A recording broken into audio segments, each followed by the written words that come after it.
Hai teman-teman semuanya, Bismillahirrahmanirrahim. Assalamualaikum warahmatullahi wabarakatuh. Berjumpa lagi dengan saya guys, Temrek TV. Bagaimana kabar kalian semua? Semoga sentiasa dalam keadaan sehat walafiat, dipermudahkan segala urusannya, dan semoga dilancarkan rezekinya. Amin amin ya robbal alamin. Ketika orang Indonesia ramai ya menghujat Malaysia, katanya Malaysia negara seperti ini, negara tertinggal, negara yang sangat mundur.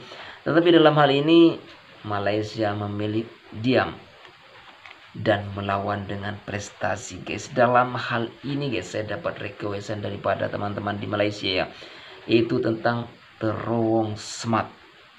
Wow, yang bikin saya penasaran guys, terowong smart ini dinobatkan sebagai terowong tercanggih di dunia. Betulkah dia smart guys? Saya penasaran dengan video ini guys, seperti apa saja yang membuat terowongan ini dinobatkan sebagai terowong tercanggih dunia guys. Apa kelebihan daripada terowong-terowong ini? Langsung saja kita play videonya. Namun bagi teman-teman yang baru singgah di channel Temrek TV, please sebelum menonton video ini subscribe dulu dan nyalakan lonceng notifikasinya. Dan bagi teman-teman yang sudah subscribe, dan jangan lupa share video ini guys, dan komen. Oke, langsung saja guys, langsung saja kita simak seperti apa videonya. Let's go. Apa khabar semua? Korang tahu tak yang negara kita ada satu terowong yang paling canggih di dunia? Kalau anda pernah lalu Smart Tunnel dari hujung ke hujung, sebenarnya terowong Smart ni jauh lagi panjang dari yang anda lalu tu. Dan ultimately terowong ni antara terowong yang paling susah juga nak dibina dalam dunia. Kalau dalam bidang engineering, terowong Smart ni antara projek yang disebut-sebut lah. Dan kalau anda seorang engineer, lepas tu dapat kerja dengan projek ni, memang boleh kata satu lifetime achievement lah. Jadi jom kita tengok apa yang best sangat dengan Smart Tunnel ni, betapa susahnya nak buat dia, dan mungkin paling penting, adakah dia ni betul-betul smart atau nama je smart. Okey, jom kita tengok. Baik, yang pertama sekali, nama Smart ni adalah singkatan kepada Stormwater Management and Road Tunnel. Projek ni kalau anda nak tahu, dia start pada tahun 2003 dan tamat pada tahun 2007. Masa projek ni dibuat, kalau anda ni umur 30-an macam saya, memang kita muda remaja lagi. Jadi tak dapat nak appreciate apa yang canggih sangat pasal terowong ni. Kalau generasi yang lagi muda, lagilah kurang appreciate yang terowong paling canggih di dunia ni rupanya ada dekat Malaysia guys. Baik, jadi memang kita tahu yang negara kita ni terdedah kepada hujan ribut dan kadang-kadang tu sangat ganas. Dan zaman tu kalau banjir dekat KL memang lumpuh terus satu bandar tu, dan memang lambat nak surut. Negara pula tengah membangun gila-gila masa tu. Jadi memang kita tak boleh afford sekali-sekala ekonomi lumpuh sebab banjir. Jadi bila diorang brainstorm macam mana nak settlekan masalah banjir ni, datanglah satu idea untuk divertkan air dari Sungai Kelang keluar dari KL dan masukkan dia ke Sungai Kerayong. Kedua-dua tempat ni memang jauh dalam 10 km, tapi air tu memang tak boleh nak pergi mana kalau tak buat macam ni. Jadi solution dia adalah dengan buat sebuah terowong gergasi untuk divert air ni. Bukanlah kata setiap masa kita pindahkan air dari Sungai Kelang tu nanti kering pula dia. Tapi bila tengah ribut dan sungai ni naik dengan mendadak, masa itulah air tu akan dipindahkan ke kolam takungan, dan air dari kolam ni yang akan masuk ke tunnel ni dan pindah ke Sungai Kerayong di bahagian selatan KL. Jadi apalah yang susah sangat kan? Macam senang je nak settle. Letak je lah paip besi tu dekat bawah tanah. Sama macam main pipe air kita tu kan. Masalahnya adalah air sungai ni bukan sikit guys. Nak kena ada paip yang gergasi baru boleh ada kesan. Dan paip gergasi ni pula memang tak wujud. Dan even kalau dia wujud pun tak ada tempat nak gali tanah ni, sebab paip ni memang kena duduk betul-betul di bawah bandar KL. Jadi nak tak nak, solution dia adalah kena gali terowong. Dan terowong ni pun kena terowong gergasi lah, bukan terowong biasa-biasa. Kalau korang pernah lalu Smart Tunnel ni, maka korang akan appreciate betapa besarnya diameter terowong ni, sebab jalan yang korang lalu tu hanya 1/3 dari kereta rentas terowong ni. Lebih tepat lagi, diameter tunnel ni adalah 13.2 meter, atau kalau nak mudah, setinggi bangunan 4 tingkat lah. Jadi untuk gali terowong ni, dia orang guna tunnel boring machine ataupun TBM. Dan TBM ni memang kena special order dari Germany sebab kata head dia sangat besar. Even terowong yang diorang gali di bawah Selat Inggeris tu pun tak sebesar terowong Smart Tunnel ni. Korang bayangkanlah 4 tingkat bangunan boleh masuk dalam tu. Dan TBM ni kalau ikutkan memang sangat canggih lah.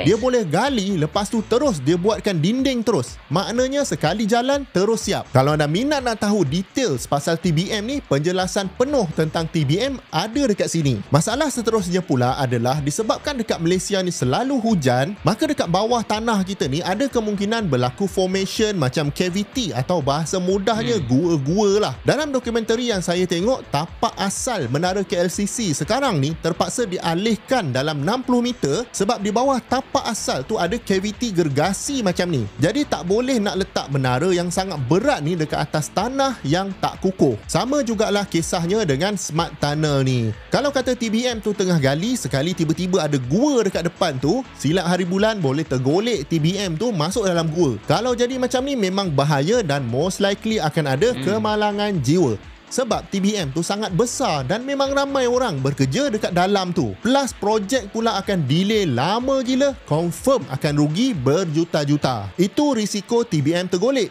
Belum lagi risiko bangunan dekat atas tu boleh runtuh kalau TBM tu trigger cavity dekat bawah bangunan-bangunan ni. Dah lah memang padat dekat atas surface tu sebab betul-betul gali tengah KL. Ada sekali diorang terpaksa gali sangat dekat di bawah pylon TNB punya tower grid tu. Kalau silap sikit memang boleh runtuh grid ni dan bergelap 1 KL. Jadi 3-4 hari masa diorang gali bawah ni memang diorang jalan slow gila, takut tanah runtuh. Dan untuk elak TBM ni tergali masuk dalam gua, diorang gunakan slurry yang bertekanan tinggi dekat kata head TBM tu. Jadi diorang boleh monitor kalau kata slurry ni lost pressure, maknanya ada lubang lah dekat depan tu. Jadi diorang boleh stop dan assess situation dekat depan. Slurry ni dia macam selut tekstur dia, tapi apa dia chemical composition dia tu saya pun tak pasti. Cuma tujuan dia untuk elak TBM ni tergali masuk dalam gua. Dan kalau diorang jumpa cavity-cavity bawah tanah ni, diorang simply akan gali lubang ke atas dan tuang benda untuk penuhkan cavity ni, lepas tu sambung gali. Kalau ikutkan, surveyor yang ada equipment bawah tanah ni boleh je nak detect sebelum projek start. Tapi disebabkan tanah yang nak cover tu terlalu besar, sebab TBM ni nak kena gali terowong sepanjang 10 km, maka apa yang diorang buat adalah diorang buat survey bawah tanah ni sebelum TBM ni sampai ke situ. Nak buat awal-awal sebelum projek start ni tak boleh, memang tak sempat. Baik, satu lagi benda yang menjadikan Smart Tunnel ni susah gila nak buat adalah diorang juga nak jadikan sebahagian Smart Tunnel ni macam shortcut kepada trafik dekat atas. Jadi kena buat deck jalan lah dekat tunnel ni. Jalan tu ada dalam 4 km je daripada total 10 km tunnel ni. Jadi dekat yang ada jalan ni, tunnel ni macam bahagi 3 lah. Atas sekali jalan pergi, tengah jalan balik dan bawah untuk air saja. Masalah dengan deck ni pula, diorang kena buat pada masa yang sama dengan masa TBM ni tengah gali. Jadi sementara TBM tu ada dekat depan, construction deck ni dah kena start. Kalau tak, projek akan delay. Masalahnya TBM tu nak kena keluarkan tanah. Lepas tu kena ada konkrit masuk ke dalam untuk buat dinding terowong tu. Dengan orang nak buat deck untuk jalan lagi, memang huru-hara. Jadi solution dia belah bawah tu diorang khaskan untuk angkut barang-barang TBM dan orang buat deck fokus kerja dekat belah atas saja. Dan deck ni pula mesti nak kena kuat gila kan, sebab bukan setakat dia kena tampung berat kereta, tapi bila ada air dia kena tampung juga berat air ni.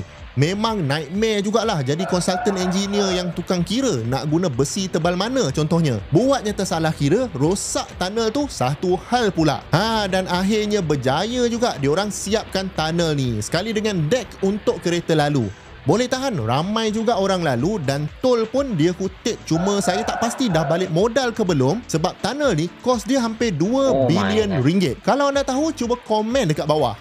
Cuba sekali-sekala anda masuk Smart Tunnel ni naik kereta. Bila dekat dalam tu, cuba bayangkan setiap ruang yang anda lalu tu, air pernah duduk dalam tu waktu hujan lebat. Mesti anda kagum fikirkan betapa banyak air yang lalu dalam terowong tu. Cuma anda janganlah risau pula, diorang takkan tutup tunnel tu dan masukkan air dalam tu selagi ada kereta dekat dalam. Dulu saya terfikir juga kalau diorang tutup hujung tunnel tu, lepas tu masukkan air, dah jadi macam cerita Die Hard pula. Kalau anda dah tengok video ni sampai sini, memang tak syak lagi, anda adalah seorang yang minat engineering. Jadi saya jemput anda untuk subscribe channel ni sebab banyak lagi benda tentang engineering yang akan saya ceritakan dekat channel ni. Jemput tonton, banyak lagi video-video best dekat sini dengan dekat sini.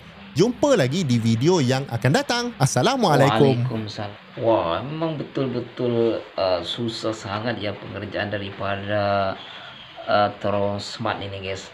Betul-betul smart guys.